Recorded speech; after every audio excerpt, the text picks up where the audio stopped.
ये क्या किया है तूने? मोटे होने के साथ साथ अब दिमाग भी खराब हो गया क्या तेरा? लेकिन मम्मी जी मैंने किया क्या है? अब बेशरम होके ये पूछ रही है कि तूने किया क्या है? सारे घर की सफाई के लिए बोला था तुझे, की क्यों नहीं अभी तक? मम्मी जी मैंने सारी सफाई कर रखी है। अब तेरी जबान भी चलने लगी है। अगर सफाई की थी तो मुझे क्यों नहीं दिखाई दे रही? जाकर दोबारा सफाई कर सारी।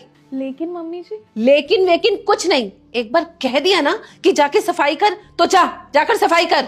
क्या हुआ मम्मा, इतना शोर क्यों हो रहा है? बेटा, हमारी तो किस्मत ही खराब थी जो इस मोटी के साथ तेरे भाई की शादी करवा दी। काम धाम कुछ करती नहीं है, ऊपर से मेरे साथ जबान लड़ा रही है। तेरी इतनी हिम्मत कि तू मेरी मम्मा से जुबान लड़ा रही है। और अगली बार जुबान लड़ाने से पहले ना ये थप्पड़ याद कर लियो। अब जाके सारा काम कर। ठीक है मम्मी जी। बेटा, इस मोटी लड़की से ना और दहेज मांग लेते। इसके घर वाले अगर और पैसे दे देते ना तो सब ठीक हो जाता। हाँ मम्मा, एक तो हमें पैसे भी मिल जाते और भैया एक नया बिजनेस भी शुरू कर पाते। अभी भी ना देर नहीं हुई है। इस लड़की को ना इतना परेशान करेंगे कि रो रो के अपने घर वालों को फोन करेगी और उनको पैसे देने ही पड़ेंगे। हाँ मम्मा, हम ऐसा ही करेंगे, तभी ना इन जैसे लोगों को ना सबक मिलता है।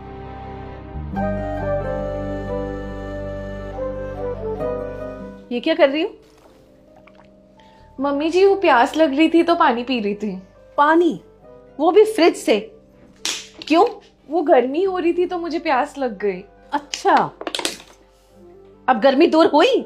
मम्मी जी लेकिन ये आपने क्यों किया? ठंडा पानी पीना है तो फ्रिज अपने घर से लेकर आना चाहिए था।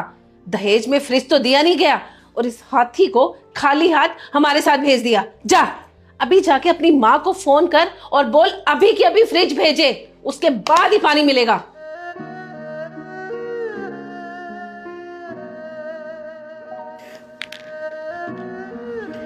हेलो।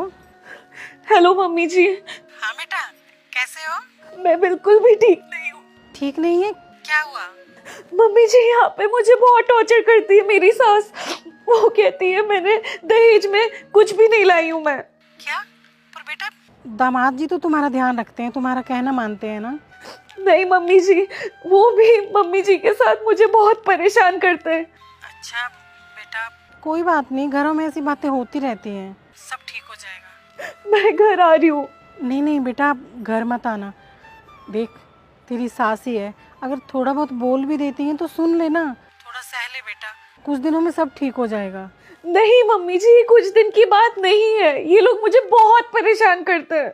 बेटा मैंने बोला ना, देख तू घर मत आ, हमारी इज्जत का सोच। आस पड़ोस में लोग क्या बोलेंगे कि इनकी शादीशुदा लड़की घर आके बैठी है। प्लीज मुझे घर आने दीजिए प्लीज। देख बेटा, हमारी इज्जत का कुछ सोच, घर मत आना तू है। और सुन, तेरे पापा आ गए हैं, मैं फोन रख रही हूँ, बाद में बात करूँगी, ठीक है? मम्मी जी लेकिन प्लीज प्लीज मम्मी।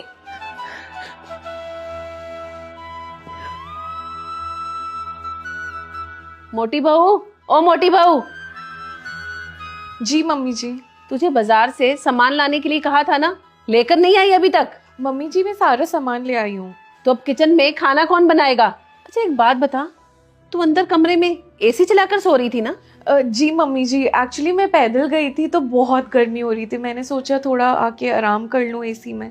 अच्छा, अब महारानी को एसी में आराम करना है। बिजली पता है कितनी महंगी है? और बिजली का बिल कौन देगा? तेरा बाप। अगर इतनी ही फिक्र थी ना तो दहेज में एसी लेकर आना चाहिए था। और घर में जो एसी लगे हैं ना वो सिर्फ हमारे लिए हैं, तुम्हारे लिए नहीं है। और हाँ, अगर पंखा भी चलाना हो ना तो मेरे से पूछ कर चलाना, नहीं तो धक्के मारकर इस घर से बाहर निकाल दूंगी।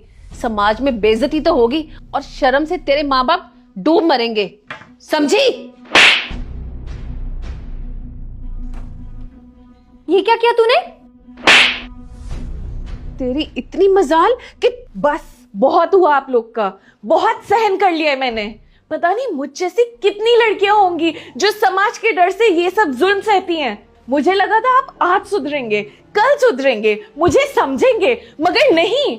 आप जैसे लोगों को कभी ये चीजें समझ आ ही नहीं सकती। आप लोगों के लिए बहू नौकरानी होती है। अगर आज मेरे माँ बाप ने आप लोग को ज्यादा दहेज दिया होता, आप लोग मुझे अपनी पलकों में बैठा के रखते, पर नहीं, मुझे नीचा दिखा रखा है, मुझे पैरों की धूल समझ रखा है। अब मुझ जैसे लोगों को आप जैसे लोगों के खिलाफ आवाज उठानी पड़ेगी, ताकि आप जैसे लोग मुझ जैसे लोगों को दबा के ना रखें, हमारी जिंदगी बर्बाद ना करके रखें।